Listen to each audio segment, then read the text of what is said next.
नमस्कार मित्रांनो, योजना मित्रामध्ये तुम्हा सर्वांचे स्वागत आहे। आज सर्व दिव्यांग बांधवांसाठी अतिशय आनंदाची आणि मोठी ब्रेकिंग न्यूज समोर येत आहे। अनेक लाभार्थ्यांच्या खात्यात आता थेट 5,000 रुपये जमा होण्यास सुरुवात झाली आहे। तुम्ही ऐकले ते अगदी खरे आहे। जर तुम्हाला एप्रिल महिन्याचा हप्ता मिळाला नसेल तर हा व्हिडिओ तुमच्यासाठी अत्यंत महत्त्वाचा आहे। मित्रांनो, गेल्या महिन्यात म्हणजेच एप्रिलमध्ये तांत्रिक कारणामुळे बहुतांश लाभार्थ्यांचे मानधन रखडले होते, पण आता ते मे महिन्याचा हप्ता जमा होताच त्यासोबतच मागील थकीत हप्ता देखील सरकारकडून क्रेडिट केला जात आहे। याचाच अर्थ ज्यांना मे महिन्याचे 2,500 रुपये मिळाले आहेत त्यांच्या खात्यात अवघ्या काही मिनिटात किंवा तासाभरात एप्रिलचे सुद्धा 2,500 रुपये जमा होत आहे। असे मिळून एकूण 5,000 रुपयांचा लाभ लाभार्थ्यांना मिळत आहे।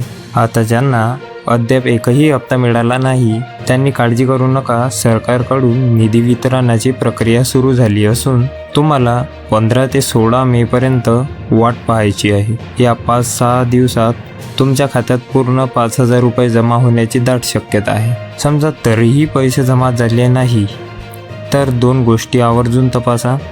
पहिलं म्हणजे तुमचे UDID कार्ड म्हणजेच दिव्यांग प्रमाणपत्र तहसील पातळीवर व्हेरीफाईड आहे का ते तपासून घ्या, आणि तुमच्या बँक खात्याला आधार कार्ड लिंक आहे का। जर या 2 गोष्टी व्यवस्थित असतील तर तुमचा हप्ता 100% जमा होणारच। तर मित्रांनो, ही होती आजची सर्वात मोठी खुशखबर। अशाच नवनवीन अपडेट आणि सरकारी योजनांच्या माहिती सर्वात आधी मिळवण्यासाठी आपल्या योजना मित्र चॅनलला सबस्क्राईब करून बेल नोटिफिकेशन नक्की ऑन करा। भेटूया पुढच्या व्हिडिओमध्ये, तोपर्यंत धन्यवाद।